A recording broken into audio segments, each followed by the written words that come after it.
সাহাবী বলছেন, হে ইবনে ওমর রাদিয়াল্লাহু আনহুমা, আপনি কি জানেন না মুহাম্মদ সাল্লাল্লাহু আলাইহি ওয়াসাল্লামের সাথীরা একটা উটে একটা গরুতে 7 জন দিতে পারবে, এটা তাদের বিশ্বাস ছিল।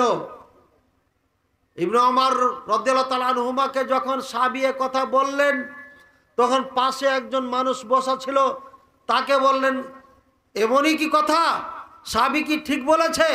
উনি তখন বললেন, হ্যাঁ উনি ঠিক বলেছেন। বোঝা যাচ্ছেন উনি একজন সাহাবী পাশে বসা ছিলেন।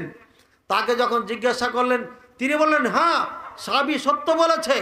তখন বলছে, ফামা শাআতু বিহাদা, এটা আমার জানা ছিল না, এটা আমার জানা ছিল না। ইবনে ওমর রাদিয়াল্লাহু তাআলা আনহুর মতো সাহাবী, এই মাসালা ওনার জানা ছিল না। যদি এই বর্ণনা সহি হয়, তাহলে এমন প্রশ্ন ইবনে ওমর রাদিয়াল্লাহু তাআলা আনহুর মাথার মধ্যে এসেছিল, যেই প্রশ্নটা বর্তমান আমাদের আলেম ওলামা কিছু করতেছে।